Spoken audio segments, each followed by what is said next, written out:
बाजत अदक बधाई ये अयोध्या में बाजत अदक बधाई अरे अयोध्या में जन्म राम कैसी बाजत गजब बधाई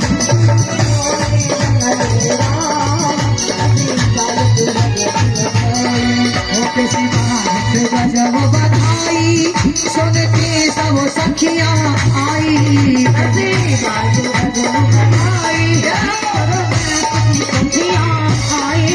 सब नाची दे दे ताल कैसी बाजत गजब बधाई अयोध्या में बधाई हो कैसी बाजत तालियां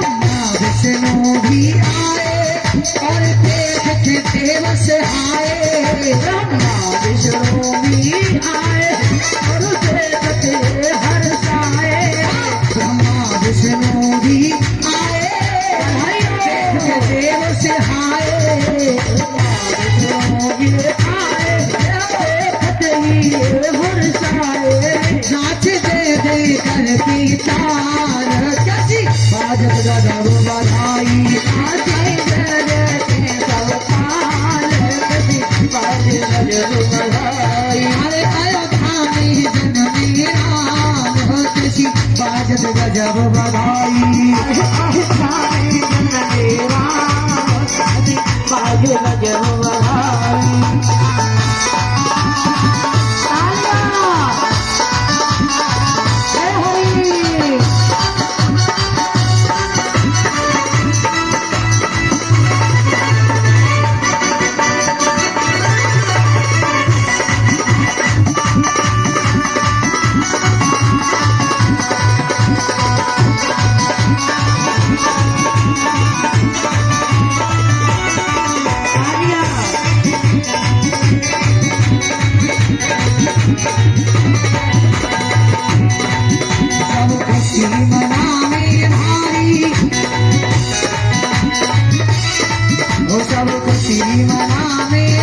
लाला की सूरत प्यारी सब खुशी मनावे भारी लाला की सूरत प्यारी सब खुशी मनावे भारी चारों की सूरत प्यारी सब खुशी मनावे भारी चारों की सूरत प्यारी माता मन में खुशी अपार कैसी बाजत गजब बधाई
ऐसी बात गजब भाई अयोध्या में जननी राम ऐसी बात भाई।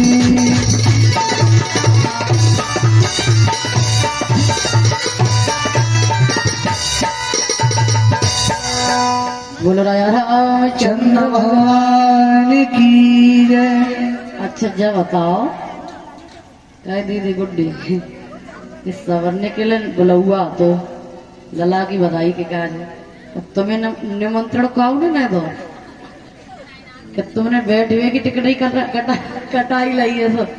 ये तो ज्यादा ना करो तो निक धीमी पाँव घुमा लियो करो और न तुम ना घुमा तो हमारे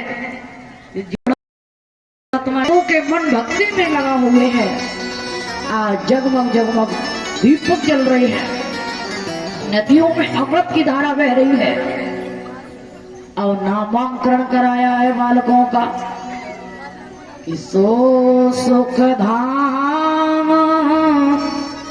रामो असनामा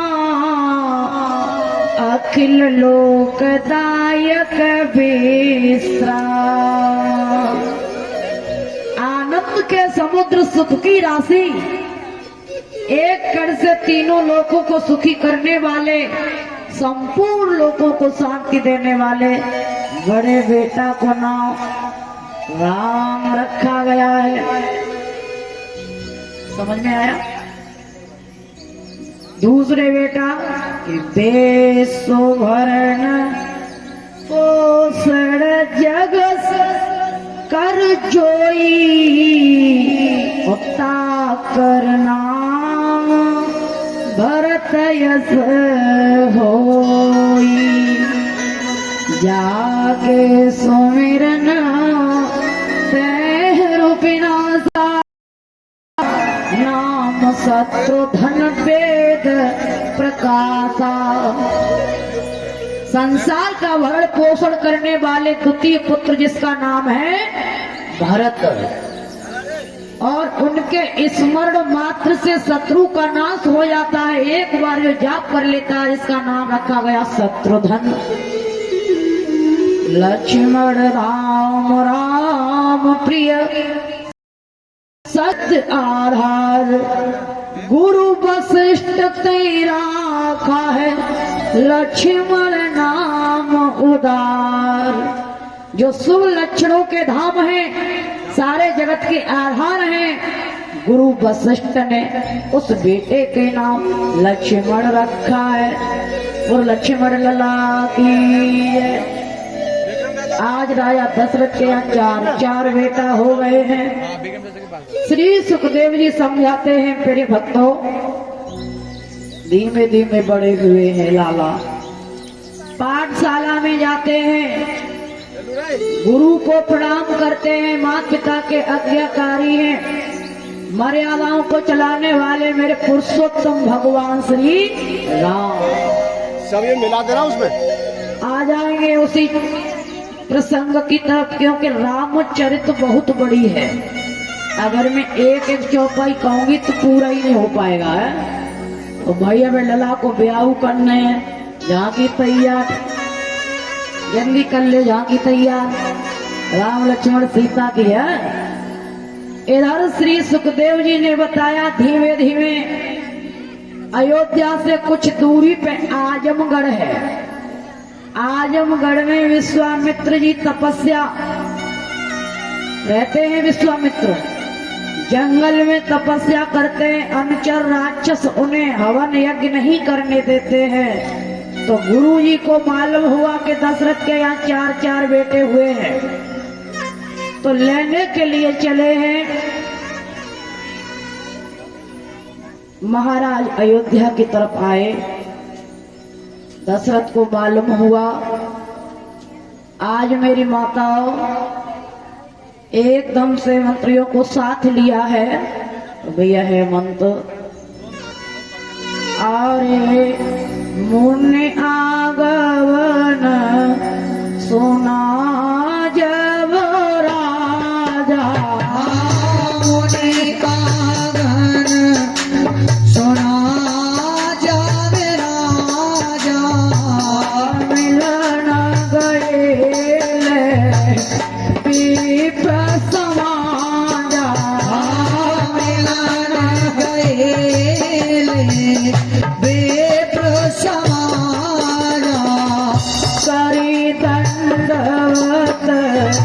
मुनि सन्मानी करे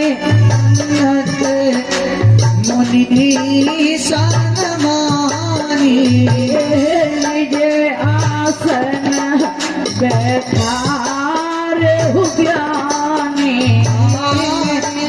आसन बैठारे गौर करेंगे असुर समूह सतावाहि मोही असुर कथा भय मोही में आयो जनन बतोही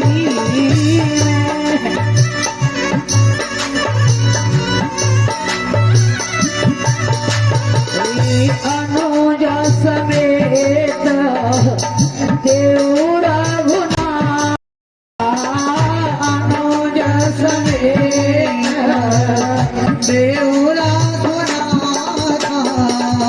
निश्चर बद कर हो सना निश्चर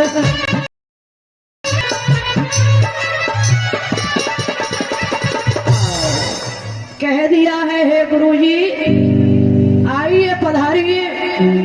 विश्वामित्र ने कह दिया बेटा मुझे 2 बालक चाहिए, राक्षस हवन नहीं करने देते हैं। जैसे ये शब्द कहे तो दशरथ को मूर्छा आ गई और घबरा गए। बोले बेटा ये छोटे छोटे मेरे 12 बालक मैंने बुढ़ापे के ये 2 नेत्र हैं, अगर इनको तुम ले जाओगे तो मैं जीवन किसके सहारे जीऊंगा। राम लखन मेरे 2 आंखें और सत्य कहूं मैं शंकर साखें।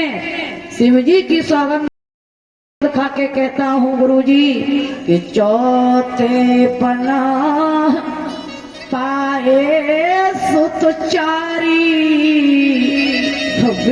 प्रवचन नहीं कहो बिचारी। मेरे प्राण नाथ सुत दो और तुम्हें मुन पिता आन नहीं ओ। हे प्रभु अब मैं क्या कर सकता हूँ। प्रभु सब कुछ मांग लो गुरुजी, लेकिन मेरे राम लक्ष्मण को न मांगो। एकदम बस गुरु कहने लगे पुत्र लाला तुझे घमंड है अपने पुत्र पे मना कर दे। वशिष्ठ ने समझा दिया कि हाँ बेटा इनको साधारण मत समझो, ये कोई बालक नहीं है, कर इनका इनके हाथ दे दो। तो गुरु के कहने के आधार पर विश्वामित्र के हाथ में कलाई पकड़ा दी है। चले हैं गुरु जी के साथ छोटे से राम लक्ष्मण आगे बढ़ते चले जा रहे हैं। तो क्या देख रहे हैं, बड़े बड़े राक्षसों से भेंट होती है, मारी शुभाव मिलते हैं। आज भिन्न फड़वान राम तेहमारा सत्य जन्म गया सागर पारा। भगवान राम उसका भी उद्धार करते हैं। कुछ दूरी पे बढ़ते एक पत्थर की शिला मिलती है, कई वर्षों से पड़ी है। परीक्षित ने पूछा ये शिला कौन है। ये शिला वही है गौतम की पत्नी अहिल्या। एक बार चंद्रमा जो था, चंद्रमा की नीयत बदल गई। ये दुष्ट आदत का बहुत खराब था। इंद्र से बोला भैया एक काम करो, और इतना पापी चंद्रमा था ये, इसने अपने गुरु बृहस्पति की पत्नी को भी नहीं छोड़ा, गुरु मां को। इसके 27 पत्नी थी भैया, एक नहीं 27। एक एक के बांझ कर्म। चंद्रमा को जब नियत जब बदल गई तो इंद्र से बोलो भैया एक काम करो, क्या करे कि तुम मुर्गा बन जाना, मैं बाबा बन जाऊंगा। तुम मुर्गा बन जाना, मैं बाबा बन जाऊंगा।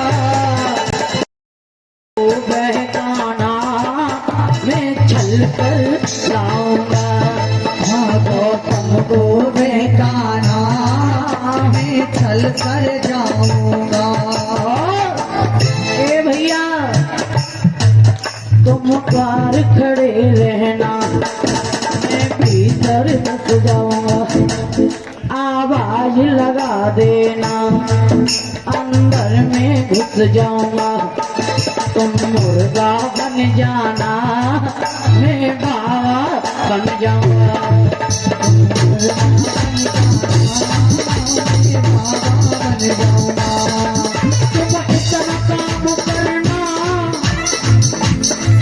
एहसान न भूलूंगा।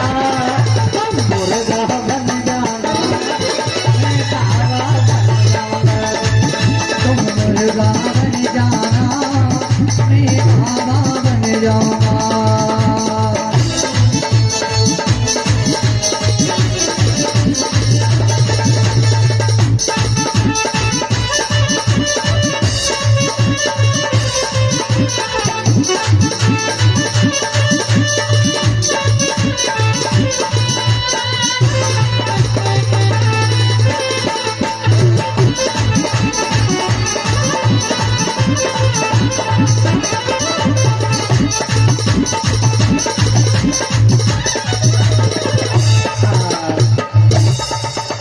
आओ तो दोनों ने सलाह बनाई। उस चंद्रमा ने देर नहीं लगाई और पहुंचे भैया दोनों दरवाजे। गौतम का काम था रोजाना ठीक 4 बजे गंगा स्नान करने जाते थे। बहुत तपस्वी संत थे गौतम भैया। वैसे 4 बजे जाते थे और जब दुष्ट ने कहा करो तो ठीक रात के 12 बजे बांग लगाई दे। और पहले माता बहनें हमारी घड़ी नहीं देखती थी, मुर्गा की आवाज और चंद्रमा सूर्य। चंद्रमा देख कर कई टाइम बता देती कि इतने बज गए। चकिया चलाती थी बेचारी, सोती तो बाद में पहले चंद्रमा देखते। कंडू करिया हमें सवेरे मारे भाई चकिया चलेगा आटो कमे न पच जाए। हाँ पुराने जमाने में। अब तो बात ही अलग है। माताओं जा करके पापी ने देर नहीं लगाई, जाके खड़ा हो गया और बांग लगाना शुरू किया। गौतम गहरी नींद में सो रहे। बोले अरे पगली तूने आज जगाया भी नहीं और मैं गहरी नींद में सो गया। ओहो देर हो गई। भागते चले जा रहे, गंगा जी के पास भागते चले जा रहे और गंगे मैया में छपाक सीधे जैसे डुबकी लगाई। और डुबकी लगाते ही आज मेरी माताओं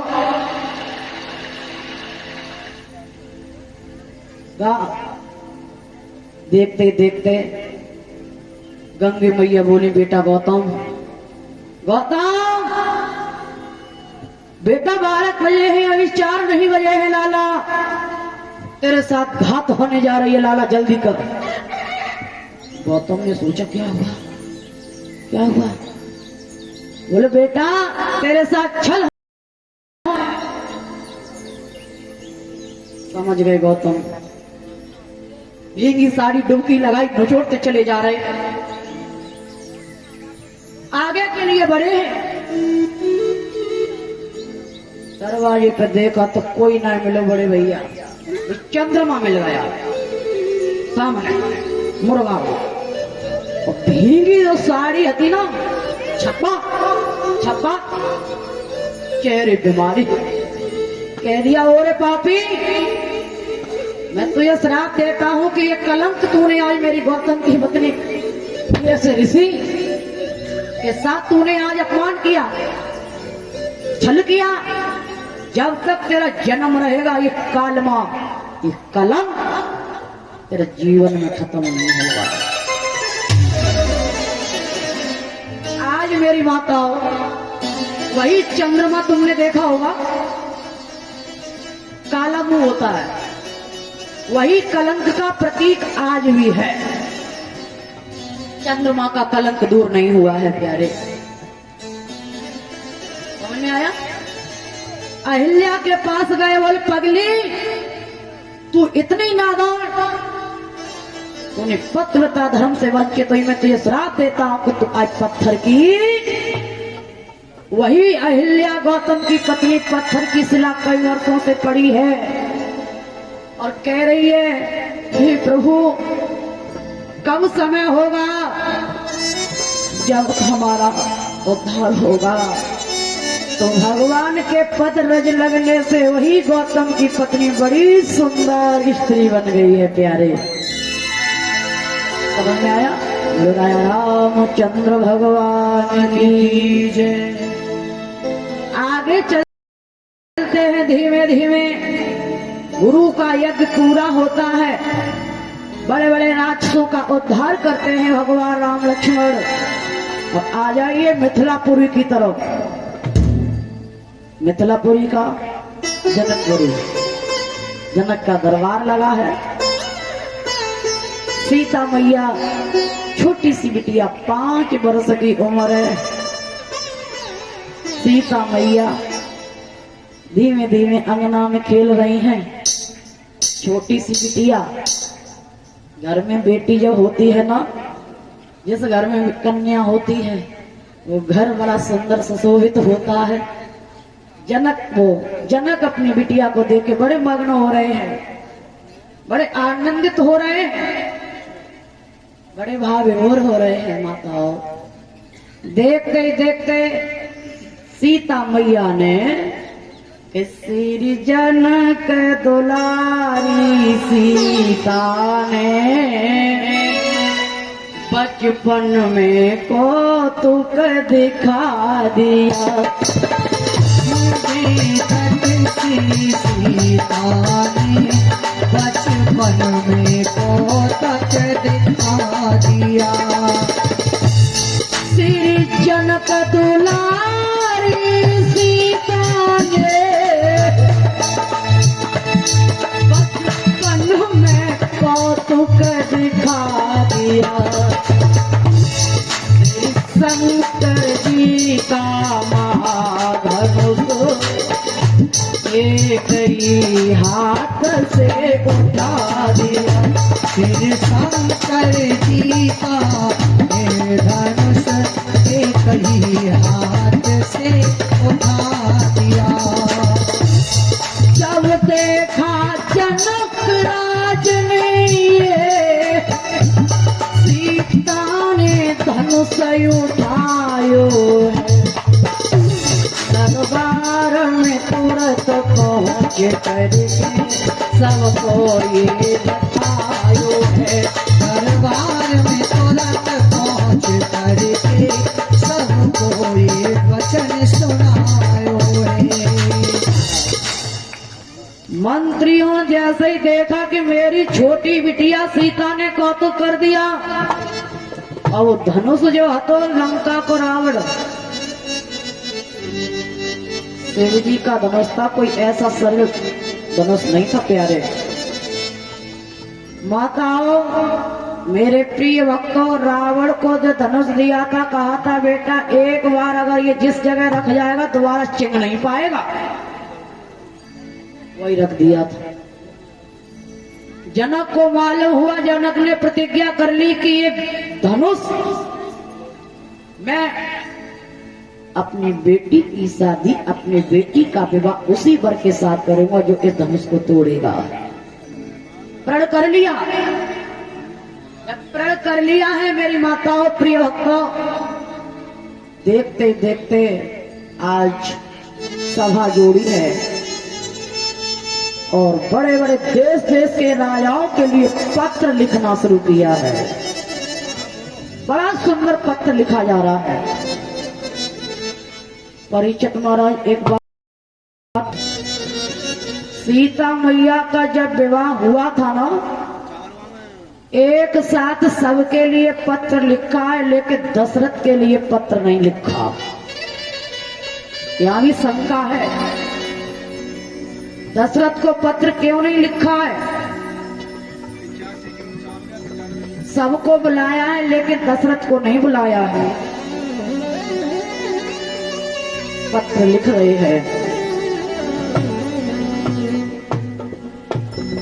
देश देश के भूपों के लिए, बड़े बड़े राजाओं के लिए पत्र लिखा जा रहा है कि अरे सिद्ध श्री गुण सिंधु प्रभु, गुण सिंधु प्रभु, तुम दीनन के प्रभु बंधु का।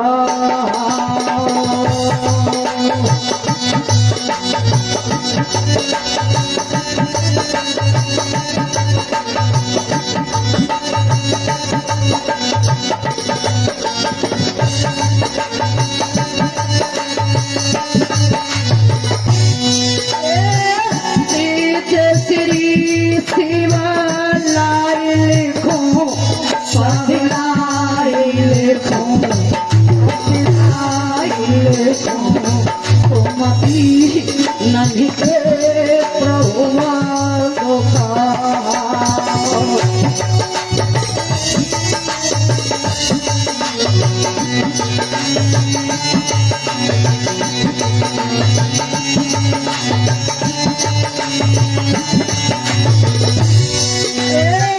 हमारी बिटिया जगदीश सीता लली तुम भूप गई रमरे काले भारी।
पत्र लिख दिया है।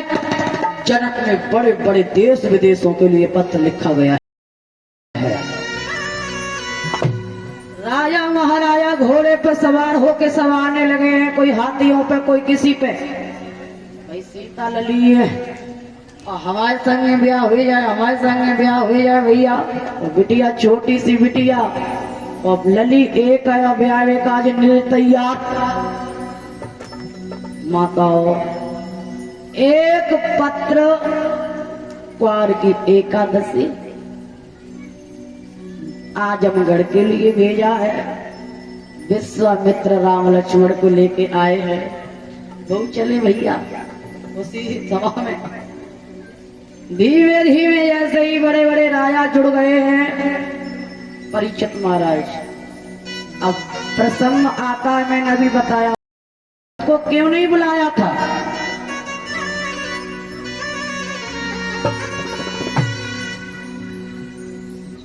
एक बार जनक के शरीर में जलोदर हो गया। जलोदर समझते कोड़ हो गया। ध्यान देना थोड़ा। तो आज चारों तरफ देश देश के वैद्य हकीम देखे हैं, लेकिन जलोदर ठीक नहीं हुआ। जनक को बताया है कि आप ऐसा करिए, अयोध्या में चले जाओ, बहुत बड़ी पतिव्रता स्त्रियां रहती हैं, कोई पतिव्रता स्त्री तुम्हारे शरीर पे जल के 4 लोटे चढ़ा देगी तो तुम्हारा जलोदर ठीक हो जाएगा। जनक गए हैं अयोध्या में, जाति की एक मेहता रानी सुबह का समय कंधे पर लाठी रखे, सर पे डलिया और चली जाएगी। मालूम हुआ, जनक ने पूछा देवी कहाँ जा रही हो? कि अपना काम कर रहे हम, नौकरानी है अपने राजा की। देखते ही देखते आज जनक ने कहा देवी कोई पतिव्रता हो तो हमारे शरीर पे लोटा चढ़ाए दे। सुबह का समय था, आज जाति की मेहता रानी ने क्या किया माताओं, जल के लोटे कह दिया महाराज दूर तब जाना, बाद में ऐसा करो हम ही चला दे रहे हैं। जैसे जल के लोटे चढ़ाए, जनक का जलोदर ठीक हो गया। जब कोल ठीक हो गया, जनक को चिंता बढ़ गई कि जाति की मेहता रानी इतनी बड़ी पतिव्रता जिसने मेरा जलोदर ठीक कर दिया, वही चिंता दिल में लगी थी बड़े भैया। अगर किसी नीची जाति के लला ने और नीची जाति के बेटा ने धनुष तोड़ दिया तो मेरी बिटिया सीता नीची जाति में चली जाएगी। समझ में आया? उनको भय था, इसलिए निमंत्रण नहीं दिया था दशरथ ने। एक साथ कब दिया है? जब सीता के वरमाला पड़ गई है तब बाद में पहुंचा है पुत्र। श्री सुखदेव जी बताते हैं आ जाओ उसी जगह भैया, यहाँ तो कुर्सी डाल दे 2-3 झांकी के बच्चों के लिए, तो झांकी तैयार कर ले चंचल, ले आओ। इधर धीमे धीमे राम लक्ष्मण को पहले ले आइयो। राम लक्ष्मण बैठे हैं, धनुष तोड़ने के लिए कहते हैं धनुष टिंग नहीं रहा है, टिंग नहीं रहा है। तो धीमे धीमे विश्वामित्र और राम सीता मैया कह रही है हे प्रभु कहीं ऐसा न होए, पति मांग रही है भगवान हमें पति मिले तो राम मिले, ना अन्य तो को ना मिले। आजकल की ये लल्ली जो है, सही सही बताइए, एक बात पूछे, पार्वती मैया ने 28,000 वर्ष तक तपस्या की थी भोले बाबा को पाने के लिए चाचा, तब कहूं भोले बाबा मिले औगड़दाने। और रुक्मिणी मैया ने 6 साल तपस्या करी है, जन्म 5 वर्ष की उम्र है रुक्मिणी जी की, कन्हैया को पति बनाया है? सीता मैया तपस्या कर रही, कह रही है पति मिले तो राम मिले, ना कोई दूसरे पति की जरूरत नहीं है। ये हमारी कुंवारी कन्या बैठी है जिनकी शादी नहीं हुई है, सही सही बताइयो ईमानदारी से हाथ उठा के बताइयो, तुमने कभी दिल में सोचा कि हमें कन्हैया जैसे पति मिले? है? ऐसे काम तो चलेगा? ये क्या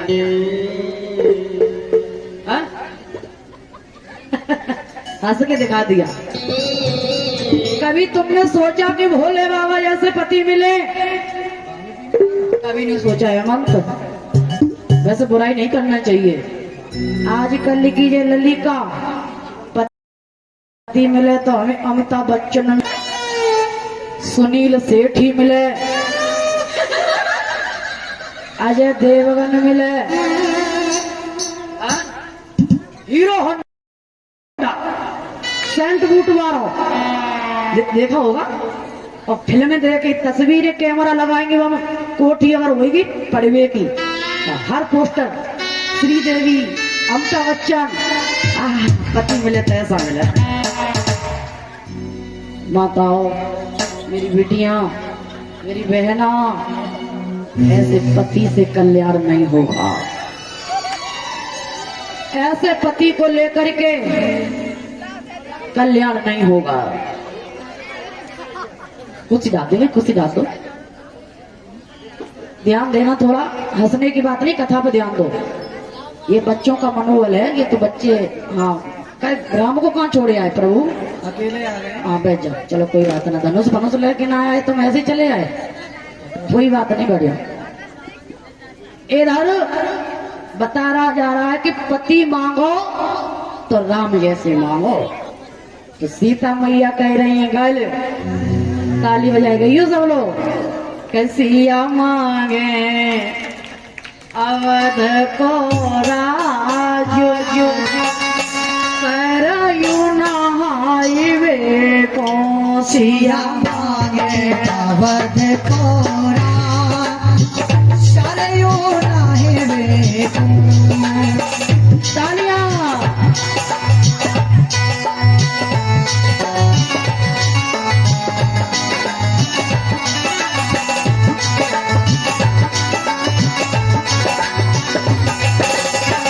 बहुत अच्छे।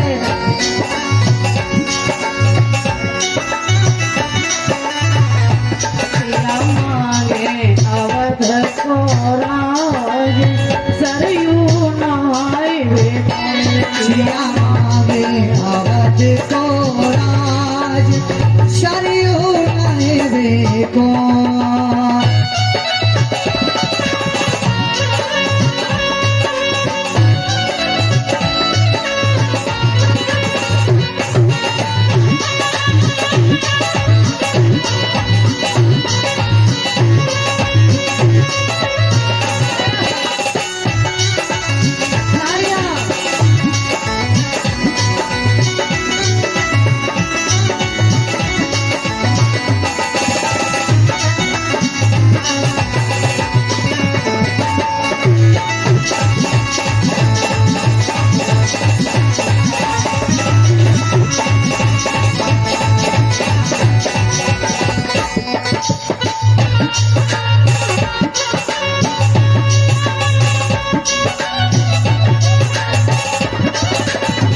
दशरथ से ससुरा मिल जावे, दशरथ से ससुरा मिल जावे। हाँ, दशरथ से ससुरा मिल जावे, दशरथ ससुरा मिल जावे। कौशल्या सास सरयू नहाइवे कौशल्या सास सरयू नहाइवे को।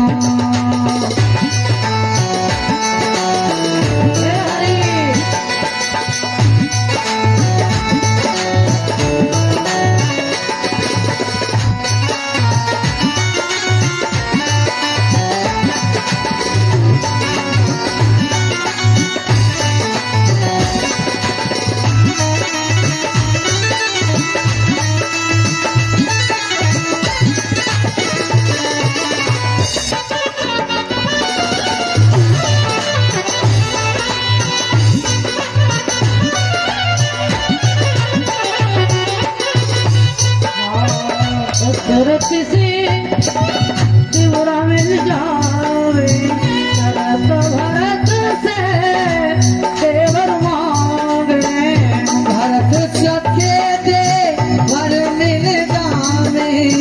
भरत जैसे देवर मिल जावे।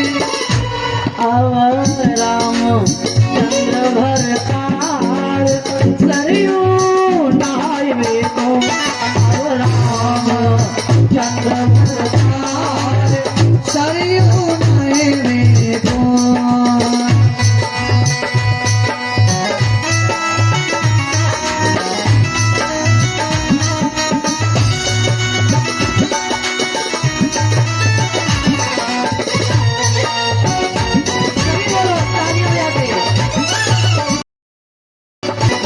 सिया मांगे अवध को राज, सरयू नहाइवे को।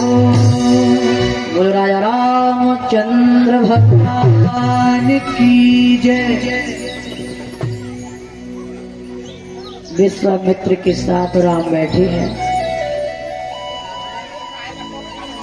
सीता मैया गिरिजा मैया की पूजा करती हैं और कहती है हे मैया, पति मिले तो राम मिले। विश्वामित्र कहते हैं लाला एकादशी का व्रत है, ऐसा करो बगिया में पुष्प तोड़ ले आओ। गुरु की आज्ञा पाके चलते हैं राम और लक्ष्मण से समकारी मर्यादाओं को निभाने वाले मेरे श्री राम आगे के लिए जैसे चले तो इधर होना तो वही जो प्रभु को मंजूर है। इधर राम लक्ष्मण चले बगिया की तरफ और उधर सीता सहेलियों के साथ उस बगिया में जाती है। और सीता की सहेली कह रही और बहना, ए जीजी देख ले सुंदर सामने जी जी जी जी जी इशारा कर रही है सहेलियां। मर्यादा पुरुषोत्तम राम सामने बड़ी बड़ वाले और तिरछी नजर जैसे सहेलियां करके कह रही जीजी सीता देख का ना देख ले। और सहेलियां बोली कि चलो री गुइया राम बगिया में आ गए, चलो री आली राम बगिया में आ गए।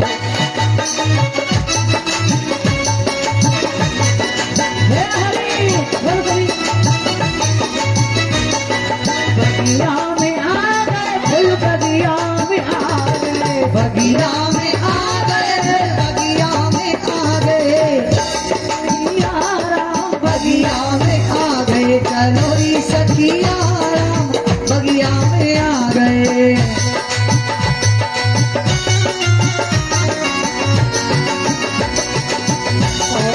सिर पे मुकुट विराजे, कौन के सिर पे मुकुट विराजे, कौन के सिर पे मुकुट विराजे। अब कौन के सर पे, अब कौन के सर पे चटक सुंदरी राम बगिया में आए, चलोरी सजनी राम बगिया में आए, लोरी गुइया बगिया में आ गए।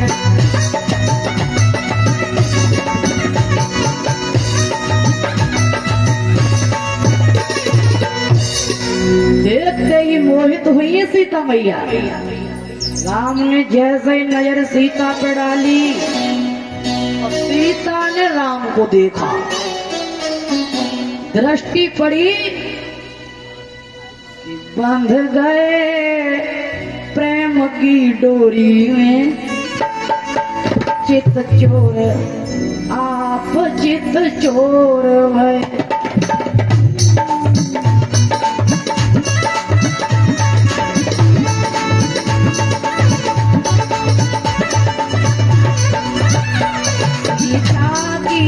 सूरत जब देखी राघव के नैना विभोर हुए, सीता की सूरत जब देखी राघव के नैन विभोर हुए।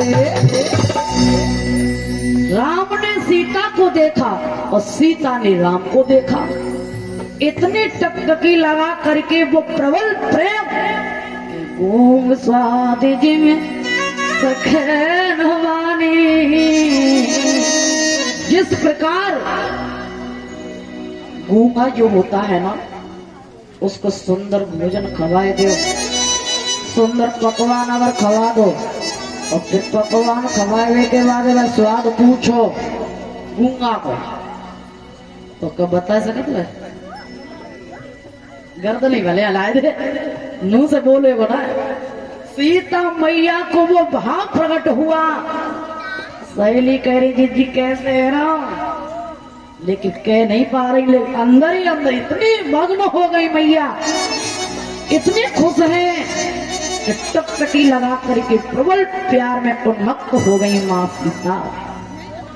सीता की सहेली धीमे धीमे बड़े बड़े वीर भूप सहस्त्र 10 एक कई 12 लगे 58 तरह नहीं।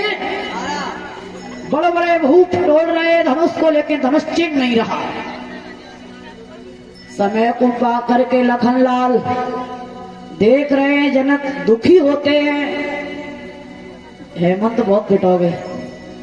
देखते ही देखते आज शेष शब्द बोले, ये क्या कहते हैं, अब समझ लिया उन पुरखों की संतानों में तासीर नहीं। हम खुले तौर से कहते हैं पृथ्वी पे कोई वीर नहीं। ये शब्द तुमने कह दिया, क्या कहा जनक, फिर से बोलो। पृथ्वी पे कोई वीर नहीं। क्या गुरु की यदि आज्ञा पा जाऊं, ब्रह्मांड को अभी हिला डालूं। सूर्य चांद की चलती क्या, मैं एम को खाक। इशारा अगर गुरु का हो जाए, ये धनुआ नहीं, ये धनवी है। शेष रफ्तारी। राम ने ठहर जाओ, हम छुई मुई के पेड़ नहीं, ये छूने से मुरझा जाए। उस माई के लाल नहीं जो हुए से हम। भयभीत हो रहा है लखनलाल, लेकिन शांति बना देते हैं। आज सीता की सहेलियां धीमे धीमे समय को पाके अत्यंत दुखी देखा है जनक को, तो आज दुखी देख करके राम ने कह दिया है, वो गुरु विश्वामित्र ने राम से कहा है, बेटा राम कि हे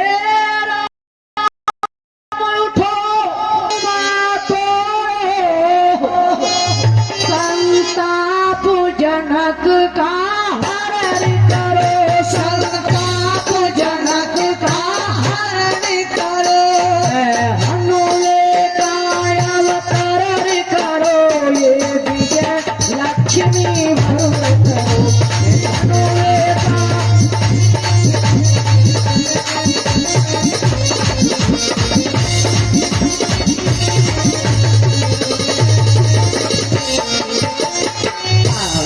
कह दिया है राम, उठो बेटा। ये जनक संताप जो प्रलय कर रहे हैं, देखते ही भगवान श्री राम ने समय को पाके धनुष को तोड़ दिया। बोलो राजा रामचंद्र भगवान की जय। सीता को लिवा लिया, टाइम हो जाएगा, वो जल्दी कर ले। और हमारा लखन लाला कहाँ रह गए, लक्ष्मण कहाँ चले गए? अच्छा तो ठीक है। इधर धीमे धीमे भगवान राम ने धनुष तोड़ा, तो जितनी प्रिया है दांतों तले अंगुली दबाए रह गई है, टकटकी लगाए देख रहे हैं। भगवान राम ने धनुष जब तोड़ा था तो ऐसे अभिमान में नहीं तोड़ा था। शिव जी का ध्यान किया है, गुरु का ध्यान किया है, देवताओं को इष्टों को मनाया है, तब कहीं प्रणाम करके धनुष तोड़ा है। वो अभिमानी जो होते हैं लगाए के उठी जाओ, धनुष मेरे दद्दा तनिक उठी जाओ, धनुष मेरे जीजा तनिक उठी जाओ, धनुष चिंगो माए होना तो वही था। वरदान सीता मैया मांग रही है, भजन कर रही है। माताओं देखते देखते सीता मैया अब वरमाला लेकर